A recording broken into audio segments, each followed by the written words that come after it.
My ex-boyfriend booked a romantic trip to Paris with his new girlfriend using my credit card. He texted me from the airport. "We're staying at the best hotel in the city, first class all the way." I replied, "Enjoy your night." What he didn't know was that I'd already made a call. One simple call. And by the time their plane touched down at Charles de Gaulle, everything he'd planned was about to disappear. My name is Nicole Barrett. I'm 31 years old, and I'm a senior IT security analyst for a Fortune 500 financial services company in Chicago. I specialize in fraud detection, system penetration testing, and digital forensics. Basically, I find vulnerabilities before criminals do. I trace digital footprints, I lock down security breaches. And I know exactly how to make someone's digital life very, very complicated. I should have ended it with Marcus 2 years ago. But I didn't. Because I'm the person who gives second chances, third chances, fourth chances. I'm the person who believes people can change, who sees potential instead of patterns, who thinks love is supposed to be work. I was wrong. Marcus and I met 5 years ago at a tech conference in San Francisco. He was charming, the kind of charming that feels effortless. He worked in sales for a software startup, the kind of guy who could talk his way into anything. Great smile, great stories, great at making you feel like you were the only person in the room. We moved in together after a year, a nice 2-bedroom apartment in Lincoln Park. We split the rent, split the bills, split everything 50-50. Except we didn't really split it 50-50. I made more money than he did, significantly more. But I never made him feel bad about it. I covered dinners, I covered vacations, I covered the security deposit when we moved. "I'll pay you back," he'd say. He never did, but I told myself it didn't matter. Money wasn't everything. He loved me, he was building his career. Things would even out eventually. They didn't. About a year ago, things started shifting. Subtle things. He started working later. Going to more client dinners. Coming home smelling like expensive wine and perfume that wasn't mine. When I asked about it, he'd laugh. "Babe, I'm in sales." You know how it is. I did know, but I also knew the difference between a client dinner and a lie. I didn't push. I told myself I was being paranoid. That my job, my career of suspicion and pattern recognition, was making me see threats where there weren't any. But the patterns were there. He started password protecting his phone. He'd take calls in the other room. He'd smile at his screen and then quickly flip it over when I walked by. And then there was Jenna. Jenna worked at his company. Marketing coordinator. 26 years old. Blonde. Bubbly. Always commenting on his social media posts with fire emojis and inside jokes I didn't understand. "She's just a co-worker," Marcus said when I mentioned it. "She comments on everything you post. She's friendly, that's her job." "Her job is to flirt with you online?" He sighed, that patronizing sigh I'd grown to hate.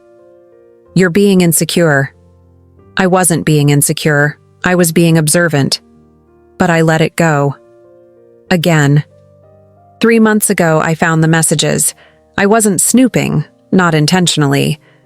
Marcus left his laptop open on the kitchen table while he was in the shower. A notification popped up. iMessage. From Jenna.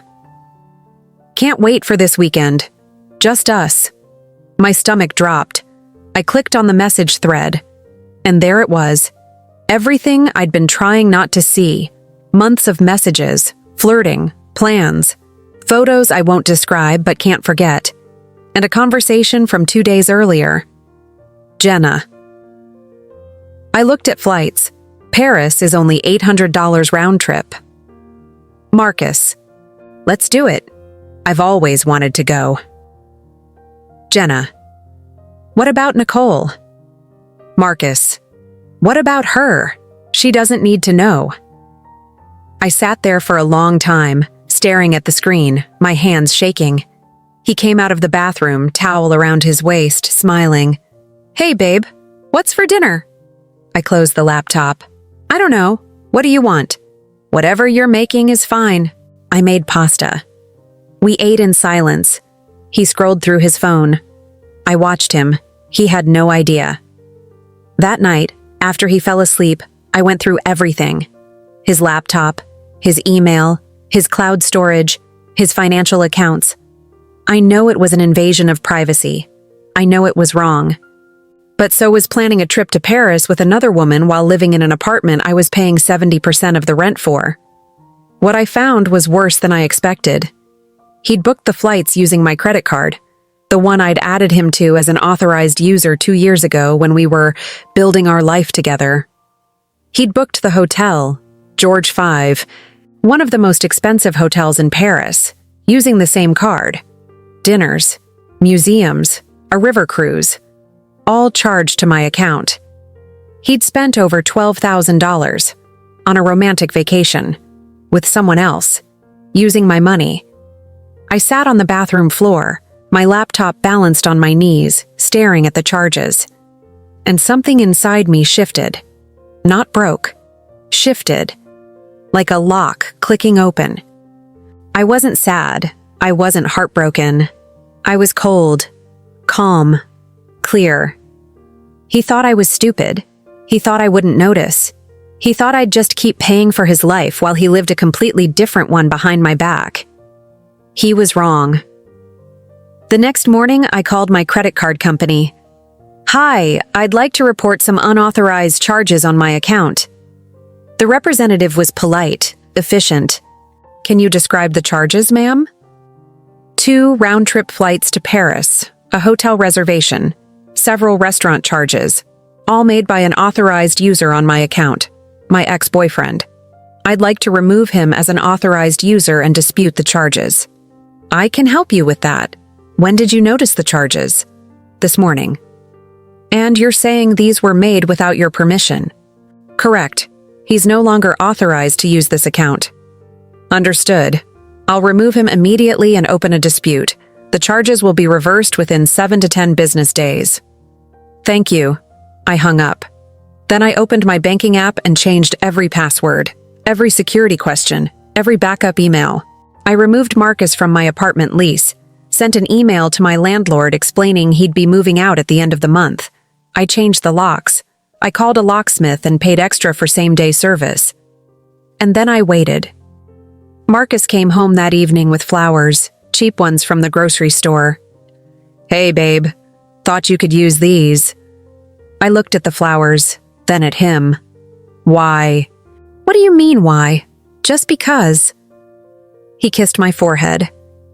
You've been stressed lately. I wanted to do something nice. That's thoughtful. He smiled. I'm a thoughtful guy. I didn't say anything. He went to the bedroom to change. I stayed in the kitchen, staring at the flowers in the sink. 10 minutes later, he came back, frowning. Hey, did you change the Wi-Fi password? Yes. Why? Security upgrade, I'll text it to you. Okay. He pulled out his phone, tapped the screen, frowned again. Weird. My banking app isn't working. Maybe it's down. Maybe. He tried again. Did you do something to the credit card? I looked up at him. What do you mean? My card isn't working. It says the account's closed. Oh, yeah. I closed it. His face went pale. You what? I removed you as an authorized user and disputed the charges you made without my permission. He stared at me. What charges? The flights to Paris, the hotel, the dinners. $12,000, Marcus. His mouth opened, closed. Claire. Nicole. My name is Nicole. Nicole, I can explain.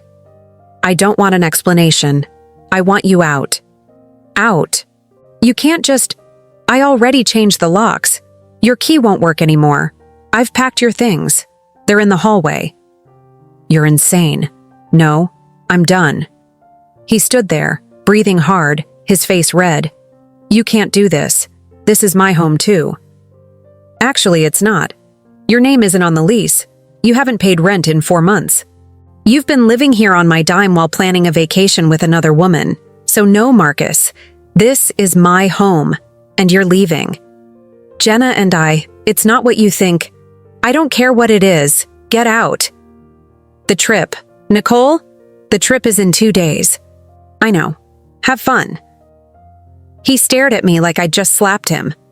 You're really going to do this? You're going to ruin everything. I'm not ruining anything. You already did that. I walked to the door and opened it. Your bags are in the hall. Leave your key on the counter. He didn't move. Leave, Marcus, or I'll call the police. Finally, he moved. Slowly, stiffly.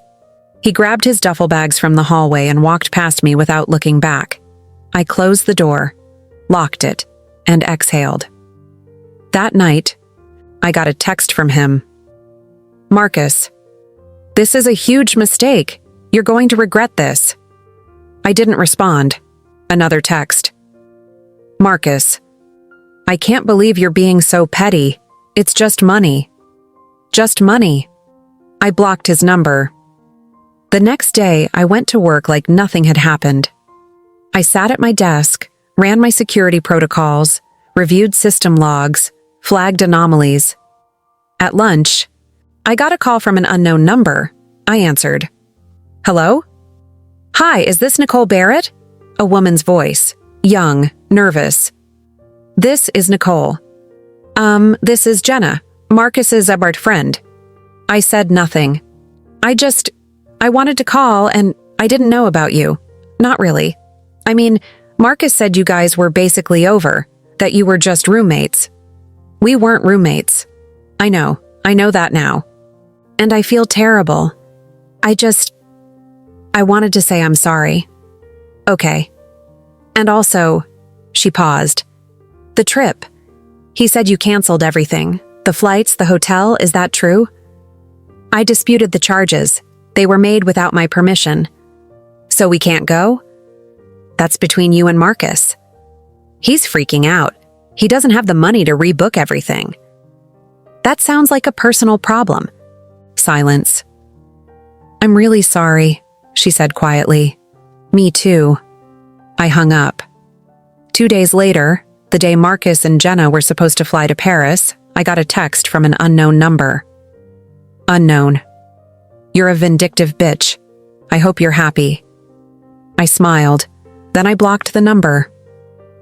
That evening, I poured myself a glass of wine and sat on my couch.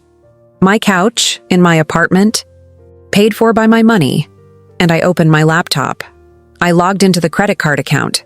The charges had been reversed, all $12,000 back in my account. I logged into my bank, my savings account, untouched. My retirement account, intact. Everything was mine again. I leaned back and sipped my wine. My phone buzzed, a notification from LinkedIn. Jenna Morrison has updated her relationship status. I clicked on it. Single. I laughed, actually laughed. Then I got another notification, an email, from the George V Hotel in Paris. Subject, reservation cancellation confirmation. I opened it. Dear Ms. Barrett, your reservation for 2 guests arriving today has been successfully canceled per your request. As per our cancellation policy, no refund will be issued for cancellations made within 48 hours of arrival. We hope to welcome you in the future. I stared at the email. No refund, which meant Marcus had paid the deposit out of pocket, probably using a different card, maybe borrowed from a friend, and now he'd lost it all. I closed my laptop and looked out the window at the Chicago skyline. Somewhere out there, Marcus and Jenna were probably standing in a hotel lobby in Paris, being told their reservation didn't exist. I imagined the look on his face, the panic, the embarrassment, the scramble to find another hotel, another solution, another way to salvage the trip he'd spent months planning.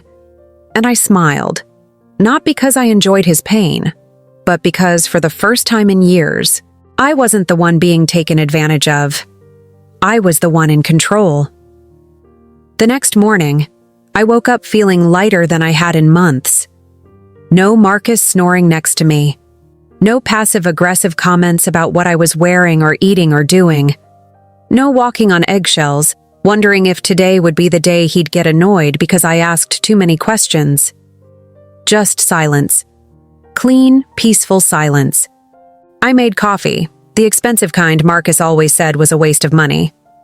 I sat at the kitchen table with my laptop and checked my emails. 3 messages from Marcus's email address, all sent between 2 and 4 a.m. Paris time. I opened them. Email 1, 2:47 a.m. Nicole. I don't know what game you're playing, but this isn't funny anymore. We got to the hotel and they said our reservation was canceled. Canceled. Do you have any idea how humiliating that was? Jenna is in tears. We're stuck at the airport trying to find another place to stay and everything is booked because it's peak tourist season. You've made your point. Now fix this.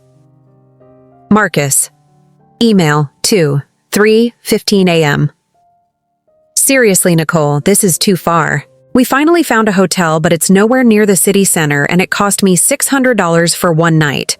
Money I don't have. You're ruining this entire trip.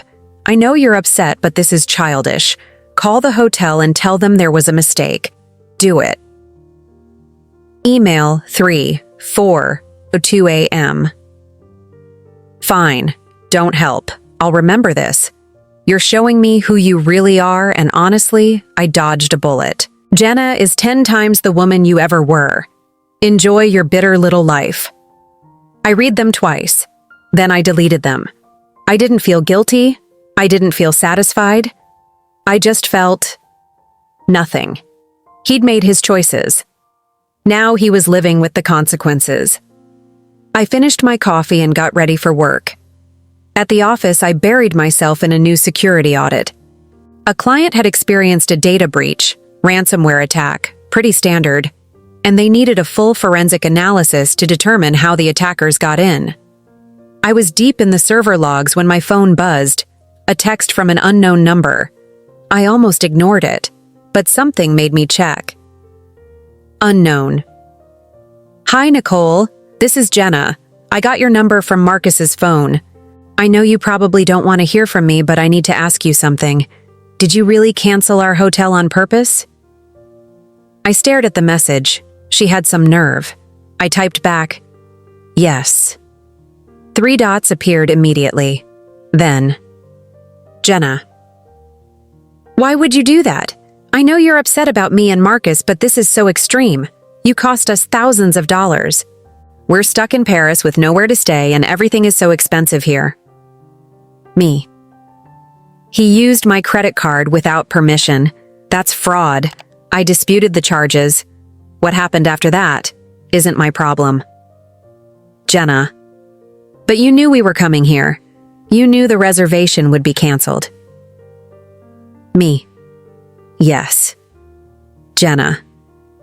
That's so cruel. Me. What's cruel is booking a romantic vacation with someone else's money while living in her apartment and lying to her for 6 months. Don't contact me again. I blocked the number. 2 minutes later, another text.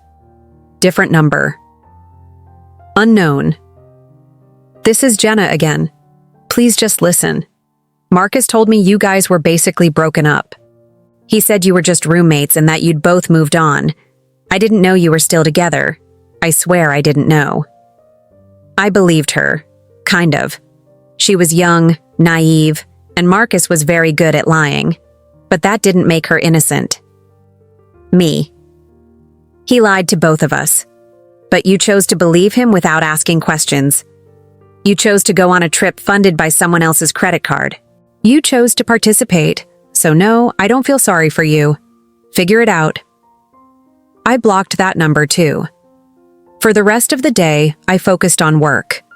I traced the breach back to a phishing email that had compromised an executive's credentials. Simple. Preventable. I wrote up my findings and sent them to the client. At 5 p.m., my boss, Karen, stopped by my desk. Hey, Nicole, got a minute? Sure. She sat down, her expression serious. I wanted to check in. You've seemed different lately. Everything okay? I hesitated. Karen was a good boss, direct, fair, didn't tolerate nonsense, but I'd never talked to her about my personal life. I ended things with my boyfriend last week, I said finally. Ah, I'm sorry. Don't be. It was overdue. She nodded slowly. Well, if you need anything, time off, whatever, just let me know. I'm fine, really. Work is actually a good distraction. Okay, but seriously, Nicole, you're one of our best analysts. Don't burn out on me. I won't. She stood to leave, then paused. For what it's worth, any guy who lets you go is an idiot. I smiled. Thanks, Karen. That night, I went home and ordered takeout, Thai food, extra spicy the way I liked it. Marcus always complained it was too hot, so I'd stopped ordering it. Not anymore. I ate on the couch, watching a documentary about financial fraud. Occupational hazard. I found white-collar crime fascinating. My phone buzzed. Another unknown number. Against my better judgment, I answered. Hello? Nicole? A man's voice. Not Marcus. Older. Familiar. Who is this? It's Richard, Marcus's dad. I sat up straight. I'd met Richard twice, once at a family barbecue, once at Christmas. He was a quiet man, polite, a retired accountant. He and Marcus didn't seem particularly close. Hi, Richard. What can I do for you? I'm calling about Marcus. Okay. He called me this morning, from Paris. He's asking me to wire him money. I said nothing. He says you canceled his hotel reservation and disputed his credit card charges. He says you're trying to ruin his trip. That's not exactly what happened. I figured Marcus has a way of adjusting the truth. He sighed. Look, I don't know what went on between you two, and it's not my business. But I wanted to hear your side before I decided whether to help him. I took a breath. Marcus and I lived together for 4 years. I paid most of the bills. About 3 months ago, I found out he was having an affair. He booked a trip to Paris with his girlfriend using my credit card, without my permission. $12,000. I disputed the charges and kicked him out. That's the whole story. Richard was quiet for a long moment. $12,000, he said finally. Yes? On your credit card. Yes? Another pause. I'm sorry, Nicole. I didn't raise him to be like this. It's not your fault. Still, I'm sorry. He sighed again. For what it's worth, I'm not wiring him the money. He's 34 years old. He can figure it out. Thank you for calling, Richard. Take care of yourself, Nicole. He hung up. I sat there for a long time, staring at my phone. Even Marcus's own father didn't believe him. Over the next few days, the messages kept coming. Different numbers, different tactics. Unknown. You're a psycho. Everyone at work thinks so. Jenna told everyone what you did. Unknown. I can't believe I wasted 4 years on you. You're cold and heartless. Unknown. We had to cut our trip short. We're flying home tomorrow. I hope you're happy. I blocked every single one. On Friday, exactly 1 week after kicking Marcus out, I got a call from my landlord. Hi, Nicole. Just wanted to give you a heads up. Marcus came by the building this morning. He tried to get into the apartment. My stomach tightened. What happened? The doorman stopped him. He doesn't have a key anymore, and I'd already updated the system to remove him as a resident. He made a scene, said he had a right to be there, that you'd illegally evicted him. He was never on the lease. I know, I told him that. He left eventually, but he wasn't happy about it. Thank you for letting me know. Of course. If he comes back, we'll call the police. I hung up and immediately checked the security app on my phone.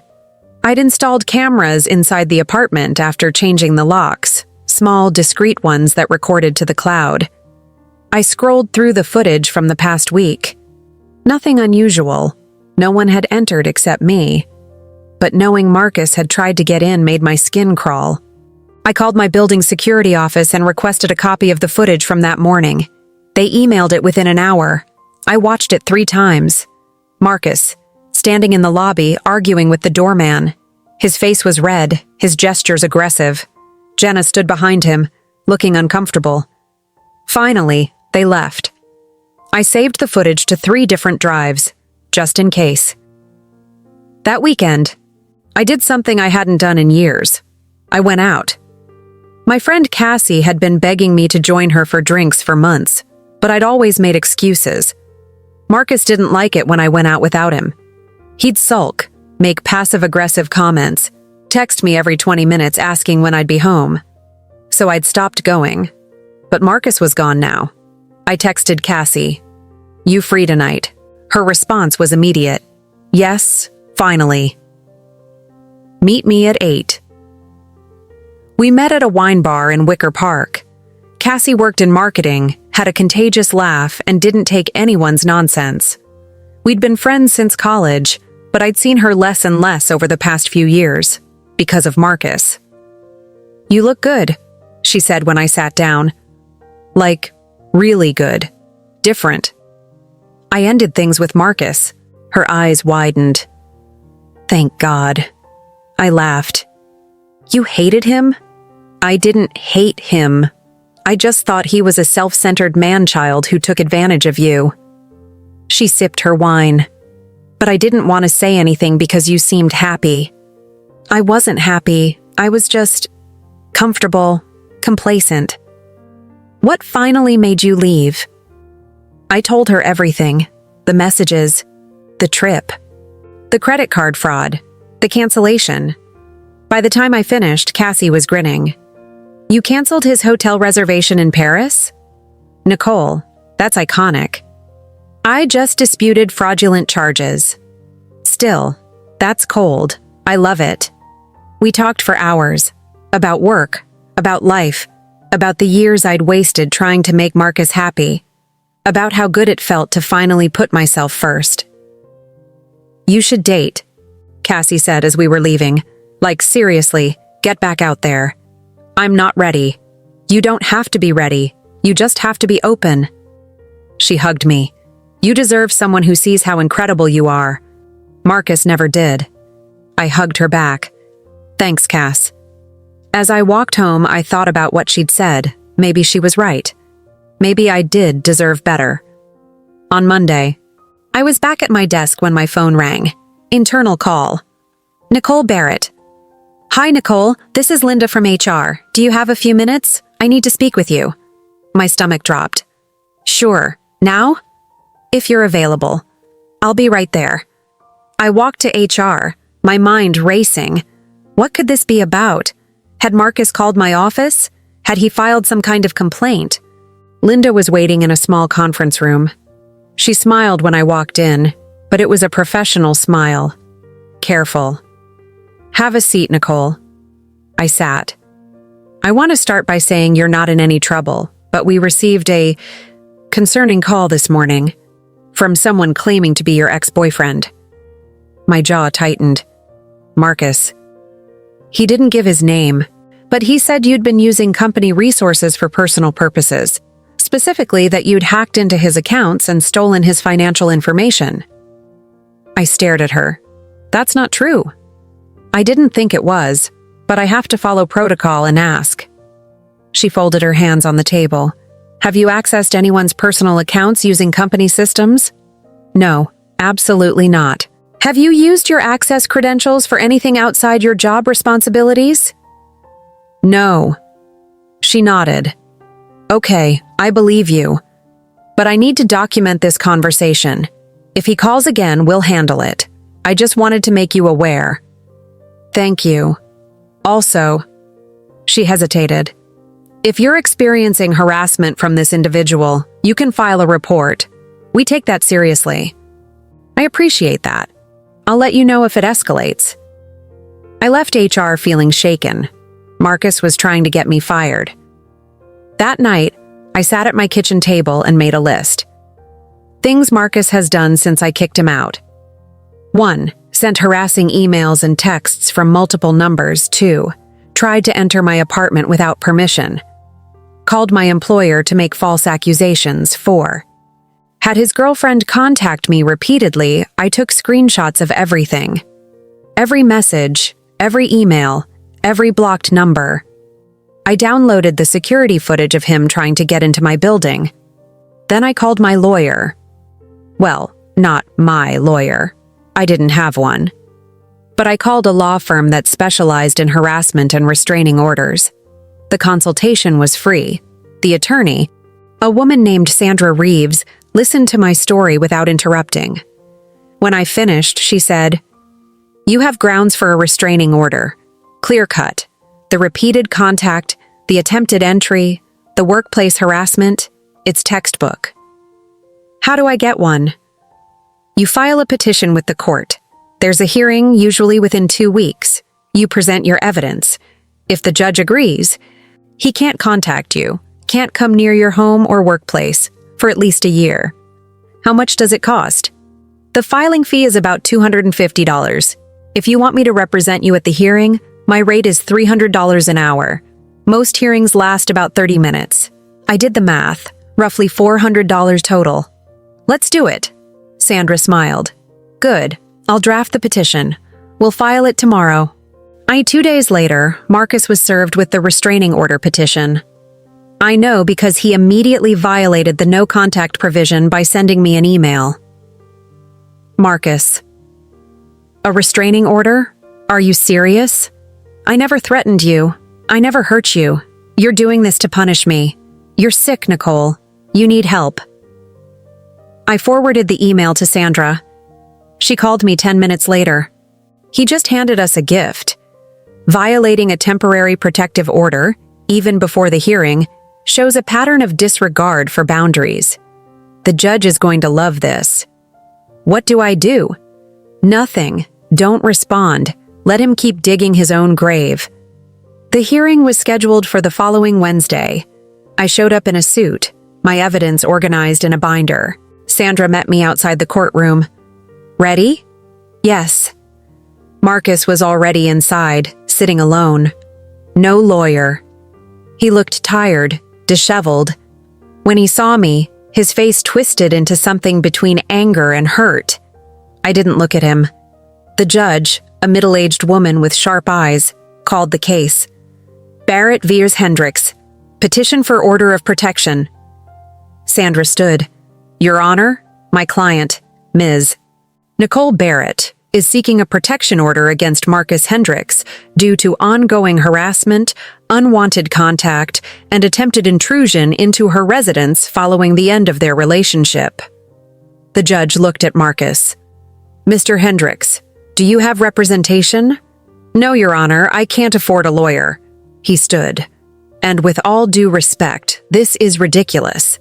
Nicole is making things up because she's upset about our breakup. I never harassed her. I never threatened her. I just tried to talk to her." "After she told you not to contact her?" "Well, yes, but..." "And you sent her multiple messages from different phone numbers?" "I just wanted to explain my side." "And you tried to enter her apartment without permission?" Marcus hesitated. "I live there. I had a right..." "Your Honor," Sandra interrupted. "Mr. Hendricks was never on the lease. He was a guest. Ms. Barrett terminated that arrangement and he attempted to gain entry after being explicitly told he was no longer welcome." The judge looked at me. "Ms. Barrett, please approach and present your evidence." I handed her the binder. She flipped through it slowly. The screenshots, the emails, the security footage. Her expression didn't change, but I saw her jaw tighten slightly. Finally, she looked up.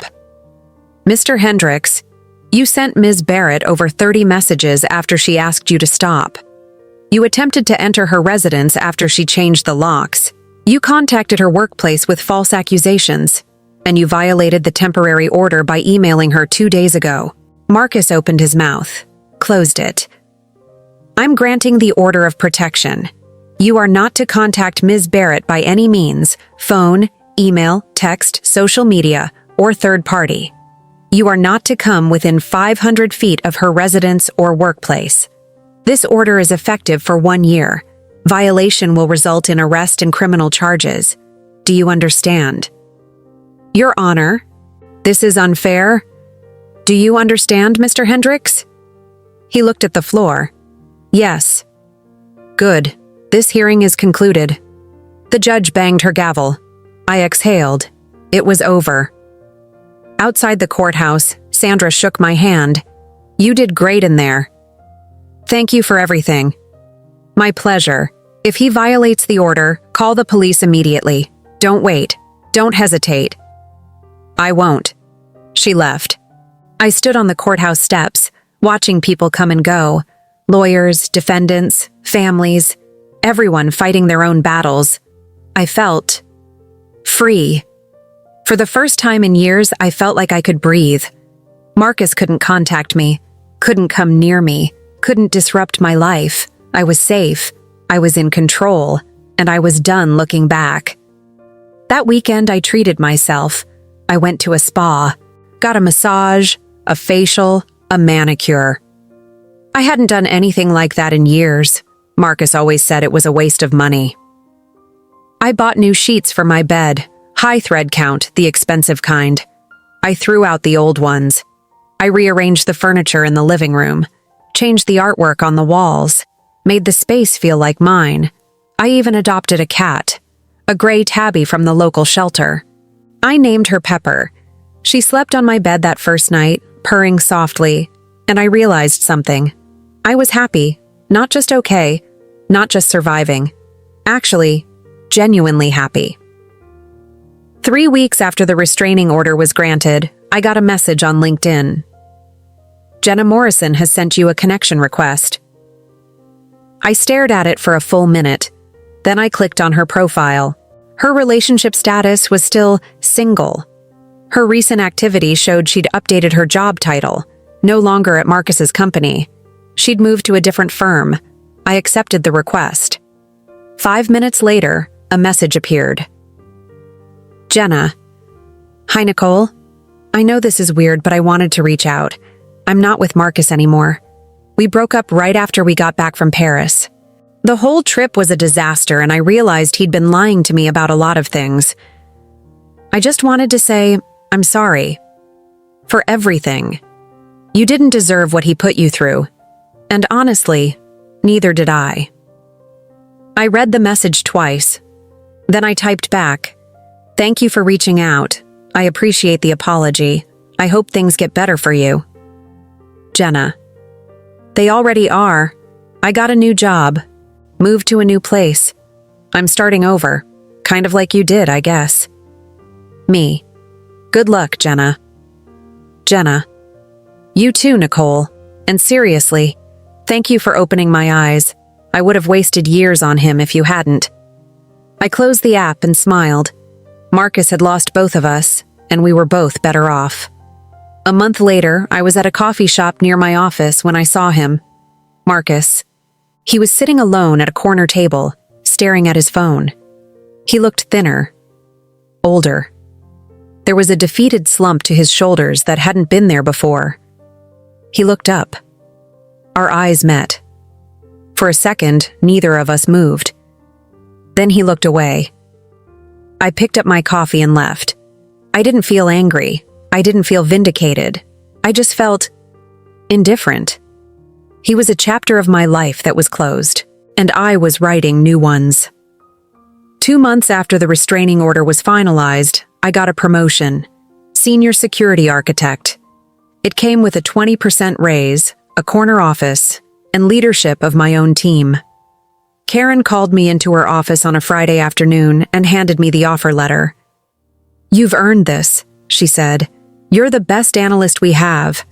Hell, you're the best analyst I've ever worked with. I stared at the letter, at the salary number that was more than Marcus had ever made in his entire career.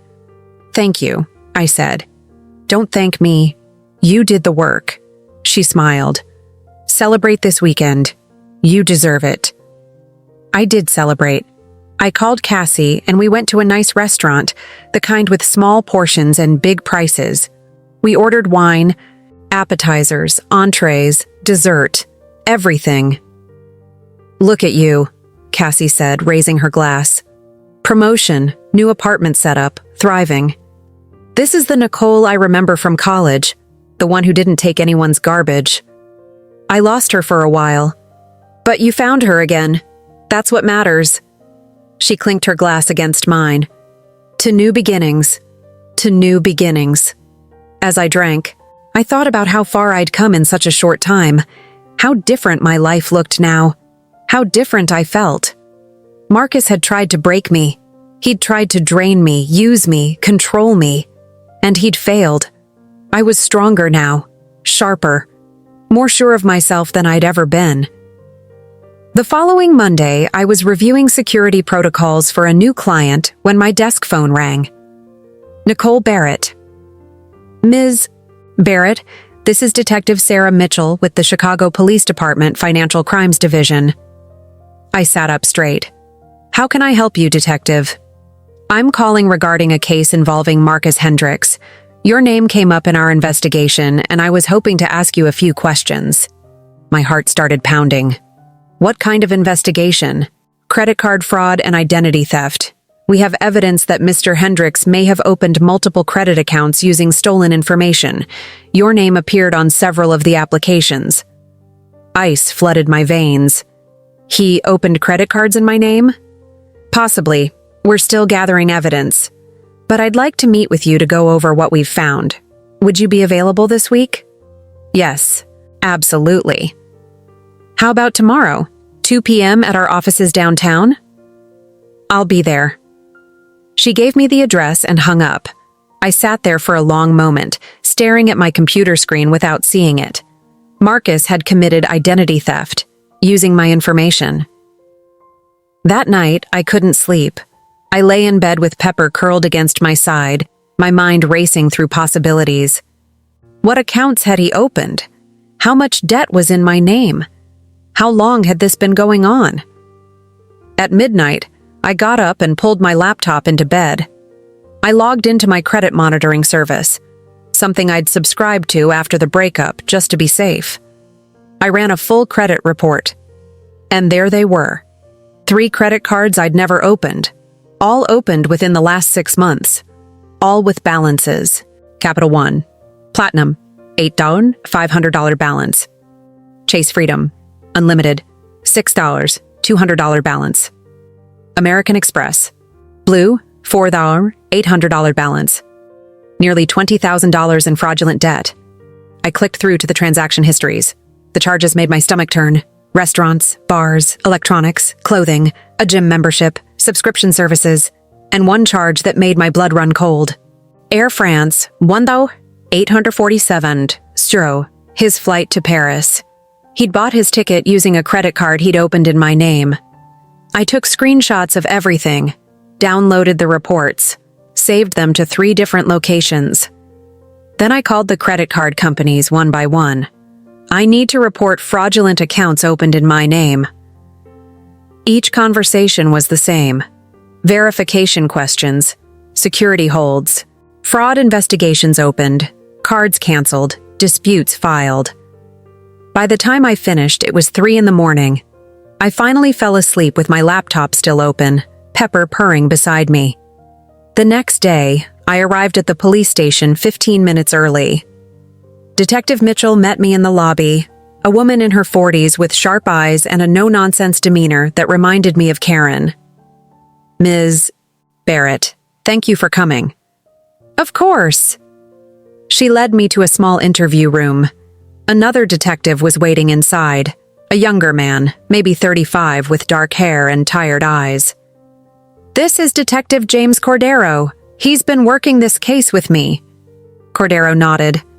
Ms. Barrett. I sat down. Mitchell pulled out a folder thick with documents. Let me walk you through what we know, she said. 3 months ago, we received a report from a fraud analyst at Capital One. They'd flagged an account for suspicious activity, multiple high-value purchases, unusual spending patterns, IP addresses that didn't match the cardholder's location. She slid a document across the table.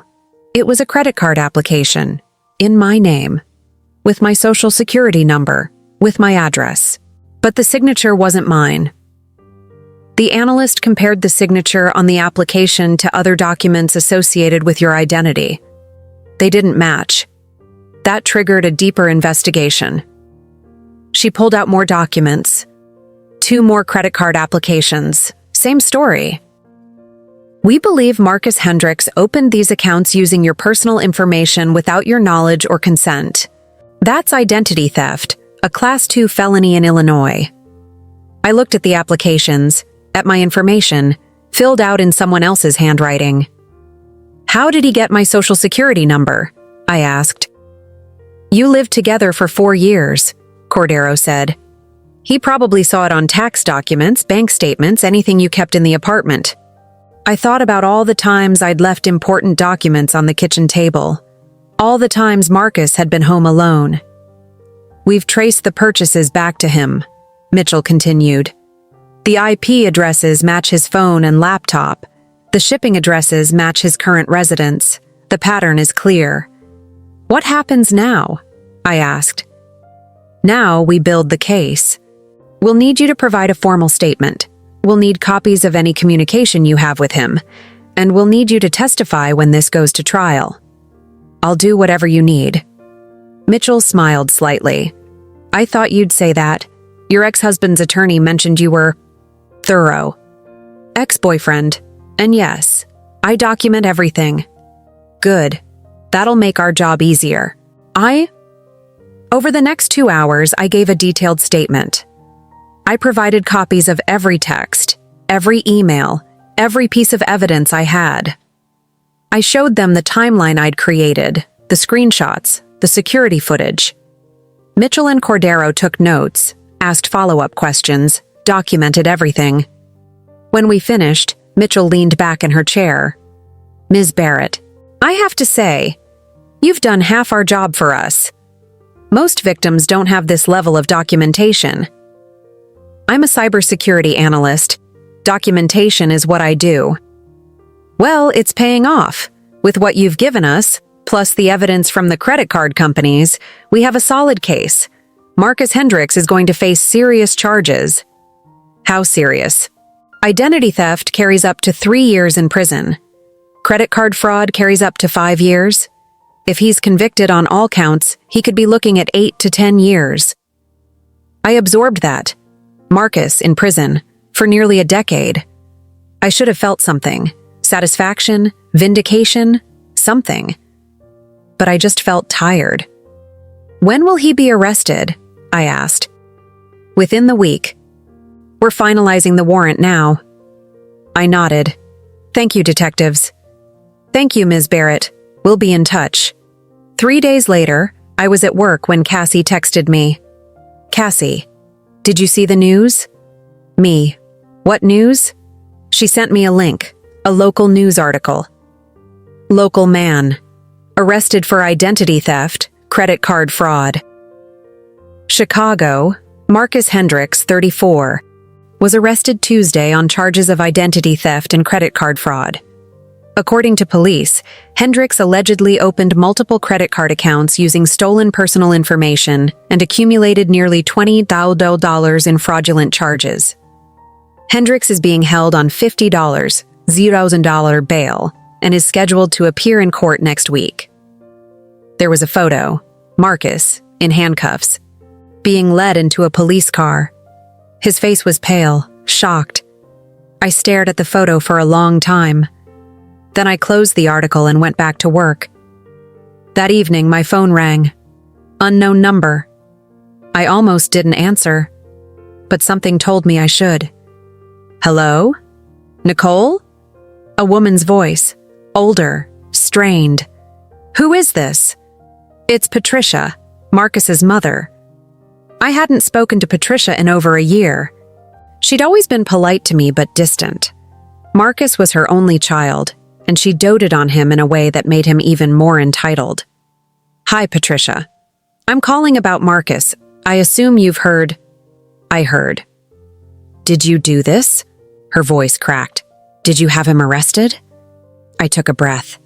I reported identity theft and credit card fraud to the police. That's what happened. He said you set him up, that you're lying to get revenge. He opened 3 credit cards in my name without my permission. He charged $20,000 to those accounts. That's not revenge. That's a crime. He made a mistake. A mistake is forgetting to pay a bill. This was deliberate fraud. He's my son, Nicole. He's all I have. I understand that. But he's also a 34-year-old man who made deliberate choices to steal from me. I'm not going to apologize for holding him accountable. She was quiet for a long moment. Then she said softly, "He always said you were cold." I didn't believe him. But maybe he was right. Maybe I am, or maybe I'm just done being taken advantage of. I paused. I'm sorry you're going through this. Patricia, I really am. But Marcus did this to himself. I hung up. The preliminary hearing was scheduled for the following Thursday. Sandra Reeves, the attorney who'd helped me with the restraining order, offered to accompany me. You don't have to testify at the prelim, she said, but it's good to show up. Let the prosecutor know you're serious. Let Marcus see you're not backing down.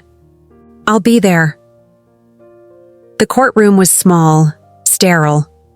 Marcus sat at the defendant's table with a public defender, a young man who looked barely out of law school. Marcus wore a suit that was too big for him now. He'd lost weight. His face was drawn, his eyes hollow. He saw me and flinched. The judge, a stern-looking man in his 60s, called the case. People v. Marcus Hendricks. Charges of identity theft and credit card fraud. The prosecutor, a woman named Angela Torres, stood. Your Honor, the people are ready to proceed. The public defender stood. Your Honor, the defense requests a continuance. We need more time to review the evidence. Denied. The evidence is substantial and has been provided to your office for 2 weeks. Proceed. Torres presented the case methodically. The fraudulent credit card applications, the transaction records, the IP addresses, my testimony to the police. She called me to the stand. I swore to tell the truth. Then I sat down and looked directly at the prosecutor, not at Marcus. Ms. Barrett, can you describe your relationship with the defendant? We were in a romantic relationship for 4 years. We lived together for most of that time. And during that time, did you give Mr. Hendricks permission to use your personal information to open credit accounts? No. Did you give him permission to use your social security number? No. Did you authorize any of the charges made on these accounts? No. When did you first become aware of these fraudulent accounts? After the police contacted me, I checked my credit report and found 3 accounts I'd never opened. What was the total balance on these accounts? Approximately $19,000. A murmur went through the courtroom. The judge's expression didn't change, but his eyes narrowed slightly. Thank you, Ms. Barrett. No further questions. The public defender stood for cross-examination. He looked nervous. Ms. Barrett, you and Mr. Hendricks had a contentious breakup, correct? We had a breakup. I wouldn't call it contentious. You filed a restraining order against him. Yes, because he was harassing me. Isn't it possible you're exaggerating these claims to punish him for the relationship ending? I looked at him calmly. I have documentation of every fraudulent charge. I have the credit card applications with forged signatures. I have IP addresses that trace directly to Mr. Hendricks. This isn't exaggeration. It's evidence. The lawyer hesitated. No further questions. I stepped down. The judge looked at Marcus. Mr. Hendricks, do you wish to make a statement? Marcus stood slowly. He looked at me. His eyes were red. Nicole. His voice cracked. I'm sorry. I know I messed up. I was desperate. I made terrible choices. But I never meant to hurt you. I said nothing. I know you probably hate me, but please don't do this. I'll pay you back. Every cent. I'll work 3 jobs if I have to. Just please drop the charges. The judge banged his gavel. Mr. Hendricks, that's not how this works. You're not being charged by Ms. Barrett. You're being charged by the state of Illinois. The victim doesn't have the authority to drop criminal charges. Marcus looked confused, broken. The judge continued. Based on the evidence presented, I find probable cause to proceed to trial. The defendant will remain in custody until trial unless bail is posted. Bail is set at $75,000. The gavel banged again. Marcus's shoulders slumped. The bailiff led him away. I watched him go, and I felt nothing. Outside the courthouse, Sandra walked me to my car. You did great in there. Thank you. The trial will be in about 3 months. Torres is confident about a conviction. The evidence is overwhelming. Good. Sandra paused. How are you doing? With all of this? I thought about it. Honestly, I'm okay. Better than okay. I feel like I'm finally closing a chapter that should have ended years ago. That's healthy. A lot of people would be consumed by anger or guilt. I'm not angry anymore. I'm just done. She smiled. That's the best place to be. That weekend, I did something I hadn't done in years. I went on a date. His name was Daniel. We'd matched on a dating app 2 weeks earlier. He was a software engineer, 33, with kind eyes and a self-deprecating sense of humor. We'd been texting back and forth, and he'd finally asked if I wanted to get coffee. Just coffee, he'd said. Low pressure. If it's awful, we can both leave after 20 minutes and never speak again. I'd laughed. Deal. We met at a cafe in Logan Square.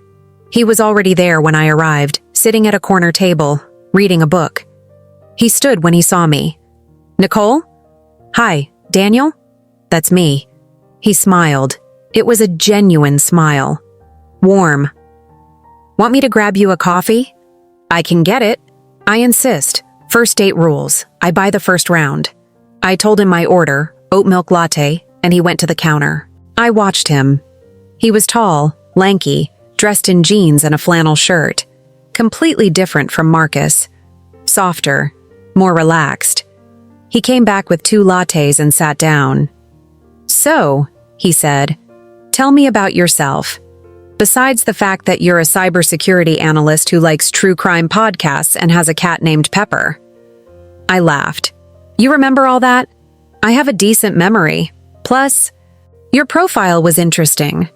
Most people just list their favorite TV shows. What about you? Besides being a software engineer who likes hiking and makes terrible puns. Hey, my puns are excellent. They're really not. We talked for 2 hours. About work, about hobbies, about growing up in the Midwest. He'd grown up in Wisconsin, moved to Chicago for college, never left. He was funny, thoughtful, easy to talk to. At one point he asked, So, are you seeing anyone? Or is that a weird question to ask on a first date that's technically happening because we're both single? I smiled. I'm not seeing anyone. I actually just got out of a pretty complicated situation. How complicated? He's currently facing criminal charges for identity theft. Daniel's eyebrows shot up. Wow. Yeah. Are you okay? That sounds intense. I'm okay. Better than okay, actually. It's been a learning experience. He nodded slowly. Well, for what it's worth, his loss. You seem pretty great. I felt my cheeks warm. Thank you. We finished our coffee. As we stood to leave, he said, I'd really like to see you again, if you're interested. I am. Great. How about dinner next week? Somewhere nicer than a coffee shop. I'd like that. He walked me to my car. We said goodbye. No awkward hug, no forced kiss, just a smile and a wave. As I drove home, I realized I was smiling. For the first time in years, dating felt easy, fun, like something I wanted to do, not something I had to manage or survive. 3 weeks later, I was at work when Detective Mitchell called. Ms. Barrett, I wanted to give you an update. Marcus Hendricks's attorney reached out to the prosecutor's office. He wants to negotiate a plea deal. What kind of deal? He's willing to plead guilty to all charges in exchange for a reduced sentence, 3 years instead of 8. And if he doesn't take the deal, we go to trial. And based on the evidence, he'll almost certainly be convicted and get the full sentence. What does the prosecutor think? Torres thinks we should accept. A plea deal saves the state the cost of a trial, and it guarantees a conviction. But she wanted your input. I thought about it. 3 years. Marcus would be 37 when he got out. He'd have a felony record. He'd struggle to find work, to rebuild his life. Part of me, the part that had loved him once, felt a flicker of sympathy. But the rest of me remembered the lies, the theft, the manipulation, the months of harassment, the credit cards opened in my name. I think he should take the deal, I said finally. 3 years is fair. Okay, I'll let Torres know. Detective? Yes? Thank you. For everything. You're welcome, Ms. Barrett. You made this case easy. I wish all victims were as prepared as you. 2 weeks later, Marcus accepted the plea deal. He was sentenced to 3 years in a minimum security federal facility.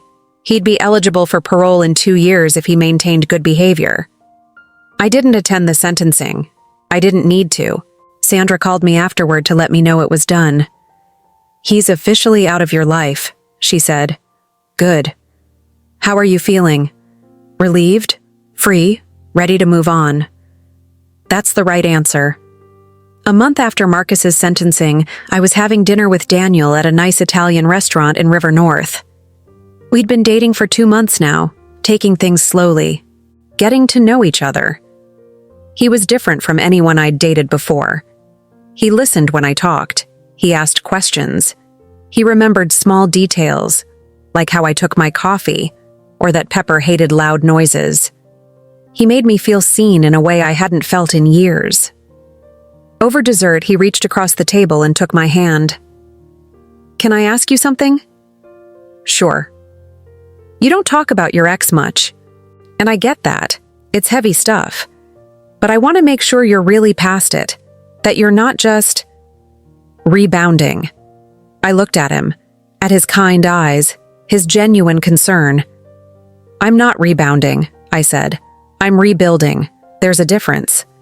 What's the difference? Rebounding is trying to forget someone by replacing them.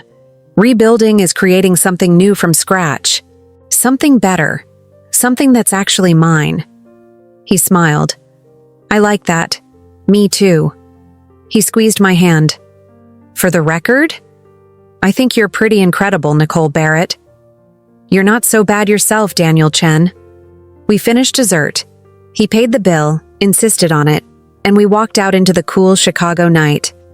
As we walked to my car, I thought about how different my life looked now compared to a year ago. A year ago, I'd been living with a man who stole from me, lied to me, used me. Now I was living alone in an apartment I loved, with a job I was good at, a cat who purred when I came home, and a man who treated me like I mattered. I'd gone from survival mode to actually living, and it felt amazing. 6 months after Marcus's sentencing, I got a letter. It arrived on a Tuesday, forwarded from my old apartment address. The return address was a federal correctional facility in downstate Illinois. I stared at it for a long time before opening it. Inside was a single handwritten page. Dear Nicole, I know I'm probably the last person you want to hear from. I know I don't have the right to ask anything of you, but I'm writing this because my therapist says I need to take accountability for what I did. You were right about everything. I was selfish. I was manipulative. I used you financially and emotionally. I justified it by telling myself I was building a future for us, but the truth is, I was only thinking about myself. The credit cards. The trip to Paris. The lies. All of it was wrong. I knew it was wrong when I was doing it, but I convinced myself you'd never find out. Or that if you did, you'd forgive me like you always had. I took advantage of your kindness, your patience, your love. And I destroyed something good because I was too insecure and too cowardly to be honest. I'm not writing this to ask for forgiveness. I don't deserve that. I'm writing because you deserve to hear the truth. You deserved better than what I gave you. You deserved honesty and respect and partnership. And I failed you completely. I've had a lot of time to think in here. About who I was. About who I want to be. I'm working on myself. Therapy. Classes. I'm trying to become someone I'm not ashamed of.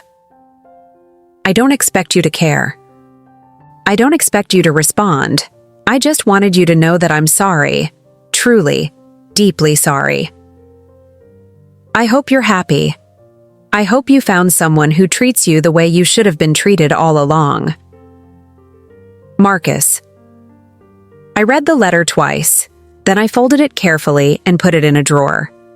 I didn't feel angry. I didn't feel vindicated. I didn't feel much of anything. It was just words on a page, an apology that came too late to change anything. But maybe that was the point. Maybe he wasn't writing it for me. Maybe he was writing it for himself. I closed the drawer and went back to my life. That weekend, Daniel and I drove up to Milwaukee for a weekend getaway. We stayed in a bed and breakfast near the lake, walked along the waterfront, ate at small restaurants with local beers and cheese curds. On Saturday night, we were sitting on the beach, watching the sunset, when he turned to me. Can I tell you something? Always. I'm falling for you, like seriously falling. And I know it's only been 6 months, and I don't want to scare you off. But I think about you all the time. I want to build something real with you, and I needed you to know that. I looked at him, at his honest face, his nervous smile. A year ago, those words would have terrified me. I would have heard them as pressure, as expectation, as the beginning of someone trying to control me. But now they just felt like truth. I'm falling for you too, I said. His smile widened. Yeah? Yeah. He kissed me, soft and sweet and unhurried. And for the first time in years, I felt completely safe. 3 months later, Daniel moved in with me. We talked about it for weeks before making the decision. We made lists of expectations, boundaries, financial arrangements. We were both cautious, both protective of what we'd built, but we were also ready. On moving day, Cassie came over to help. She brought champagne and pizza and gave Daniel a mock-serious speech. Listen, she said, pointing at him with a pizza slice. Nicole is my best friend. She's been through hell, and if you ever make her feel less than incredible, I will personally make your life a nightmare. Understood? Daniel raised his hands. Understood. I promise to treat her like the incredible person she is. Good answer. Cassie took a bite of pizza. You can stay. We all laughed. That night, after Cassie left and the boxes were unpacked, Daniel and I sat on the couch with Pepper between us. This feels right, he said. It does. Thank you for trusting me. I know that's not easy for you. I looked at him. You make it easy. A year after Marcus's sentencing, I got a call from Detective Mitchell. Ms. Barrett, I wanted to let you know, Marcus Hendricks is up for parole. The hearing is next month. My stomach tightened. Will he get it? Probably. He's been a model inmate, completed his therapy program, took education classes. The board usually grants parole for first-time offenders with good behavior. Okay. You have the right to submit a victim impact statement. It'll be read at the hearing. You don't have to, but if you want to, I'll do it. Okay, I'll send you the information. I spent 3 days writing the statement. I revised it a dozen times trying to find the right words. Finally, I had something I was satisfied with. Victim Impact Statement. Day, Marcus Hendricks. Parole Hearing. My name is Nicole Barrett, and I am the victim in this case. When Marcus Hendricks opened credit cards in my name and accumulated nearly $20,000 in fraudulent debt, he didn't just steal money. He stole my sense of security, my trust, my peace of mind. I spent months cleaning up the financial damage he caused. I spent hours on the phone with credit agencies, banks, fraud departments. I had to prove over and over that I was a victim, not a willing participant in his crimes. But the financial impact wasn't the worst part. The worst part was realizing that someone I loved, someone I trusted, had been systematically lying to me and exploiting me for years. Marcus made me doubt my own judgment. He made me question whether I was being paranoid or oversensitive when I noticed things were wrong. He gaslit me, manipulated me, and used my kindness against me. It took me a long time to rebuild after he was gone, to feel safe in my own home, to trust my own instincts, to believe that not everyone would treat me the way he did. I'm writing this statement not to ask the board to deny his parole. I actually believe he should be released. He's served his time, he's completed his programs, and from what I understand, he's genuinely trying to change. I'm writing this to say, what he did had consequences, real, lasting consequences, and those consequences extended far beyond the dollar amount of the fraud. I hope Marcus has learned from this experience. I hope he becomes someone who treats people with respect and honesty. I hope he never does to someone else what he did to me. But most importantly, I hope he understands that accountability isn't just about serving time. It's about acknowledging the harm you caused and doing everything in your power to never cause that harm again. I have moved on with my life. I have rebuilt. I am happy. I don't need Marcus to suffer. I just need him to be better.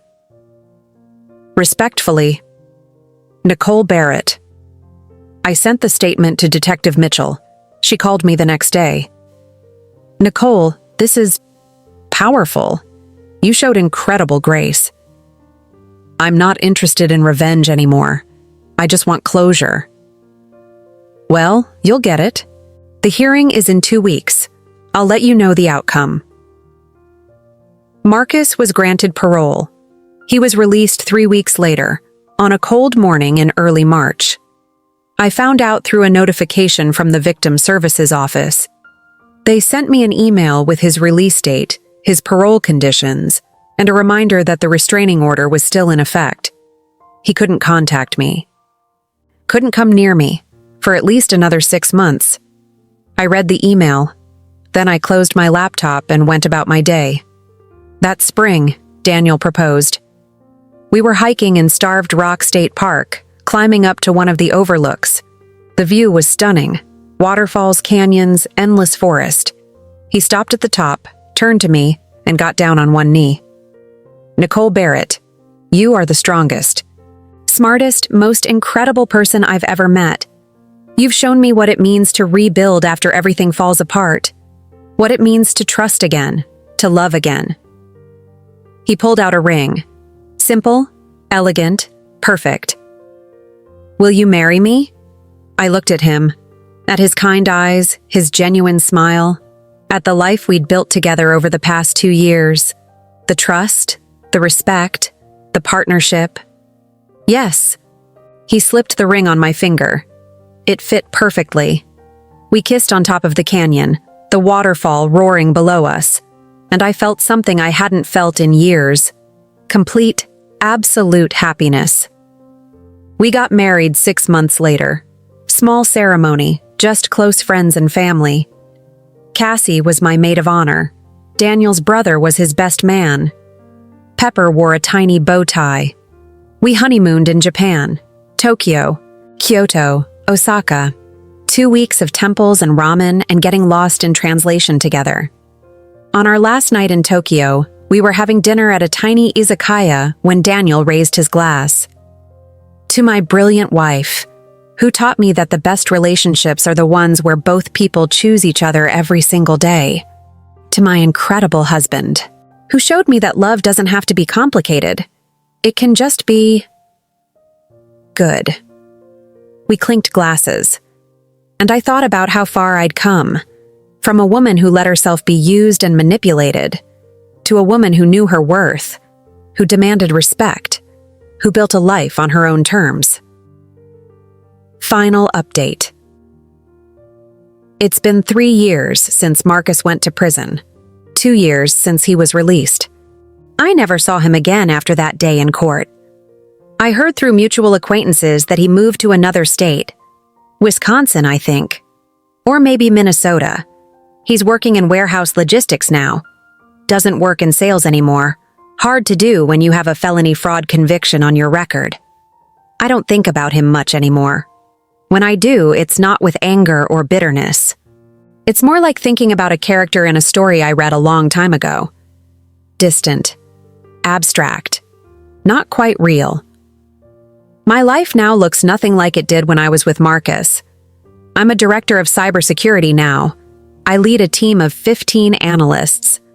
I make 3 times what I made when Marcus and I were together. Daniel and I bought a house in Oak Park. 3 bedrooms, big backyard. Room for the family we're planning to start next year. Pepper has a cat tree that's taller than I am. She's living her best life. Cassie lives 2 blocks away with her wife and their twin daughters. We have dinner together every Sunday. I'm happy. Genuinely, completely happy. Not because Marcus is gone, but because I finally learned the lesson I should have learned years ago. No one can take advantage of you unless you let them. Marcus used me because I allowed it. I made excuses for him. I ignored red flags. I convinced myself that love meant sacrifice and compromise, even when the only person sacrificing and compromising was me. I don't do that anymore. Now I set boundaries. I speak up when something doesn't feel right. I walk away from situations and people that don't serve me. And most importantly, I trust myself, my instincts, my judgment, my worth. Sometimes I wonder what would have happened if I hadn't found those messages on Marcus's laptop, if I'd never discovered the credit card fraud, if I'd just kept going, kept compromising, kept pretending everything was fine.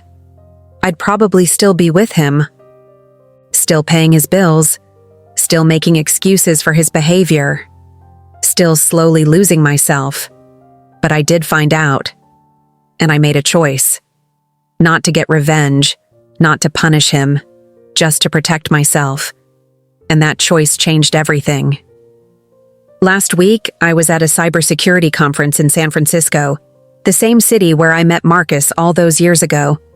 I was giving a presentation on fraud detection systems. During the Q&A, someone asked, "What's the most important skill for detecting fraud?" I thought about it, about my job, about Marcus, about everything I'd learned. Pattern recognition, I said. The ability to see when something doesn't add up, when the numbers don't match the story, when someone's words don't align with their actions. And what do you do when you spot those patterns? I smiled. You investigate, you document, and you take action before the damage gets worse. The audience nodded. They thought I was talking about computer systems, but I was talking about life. To anyone reading this who's in a situation like I was, where someone is taking advantage of you, lying to you, using you, here's what I learned. Trust your instincts. If something feels wrong, it probably is. Document everything.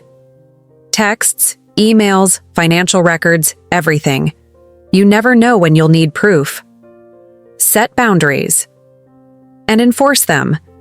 Don't let anyone convince you that protecting yourself is selfish or mean. Don't make excuses for bad behavior. When someone shows you who they are, believe them. You don't owe anyone your suffering. Not your partner, not your family, not your friends. If someone is hurting you, you have the right to walk away. Accountability isn't cruel. Holding someone responsible for their actions isn't revenge. It's justice. You are stronger than you think. I promise you are. My ex-boyfriend flew to Paris with his lover using my credit card. He thought he'd gotten away with it. He thought I'd never find out, or that if I did, I'd just accept it like I'd accepted everything else. He was wrong. I didn't scream. I didn't cry. I didn't beg him to stay. I canceled his hotel reservation with one phone call. I disputed his fraudulent charges with another. I documented his harassment. I filed for a restraining order. I cooperated with the police investigation that sent him to prison. And then I moved on. I rebuilt my life. I found someone who actually deserves me. I created a home filled with love and respect and partnership. Marcus tried to take everything from me. Instead, he lost everything himself. And I won. Not because he suffered, but because I survived. My name is Nicole Barrett. I'm 34 years old. I'm a director of cybersecurity, a wife, a homeowner, a cat mom. I live in a house I love with a man who treats me like I matter. I have a career I'm proud of, friends who support me, and a future that's entirely mine. My ex tried to steal from me. He tried to control me. He tried to break me. He failed. Because I'm not the woman I was 3 years ago. I'm stronger, smarter, more sure of myself than I've ever been. I know my worth now, and I will never, never let anyone make me forget it again. If you're still with someone who makes you feel small, who lies to you, who uses you, please know that you deserve better. You deserve honesty. You deserve respect. You deserve partnership. And if you're not getting those things, you have the power to leave, to rebuild, to create something better. I did it. And you can too. Document everything. Trust your instincts. Take action. And don't look back. Your best life is waiting for you on the other side of that door. All you have to do is walk through it.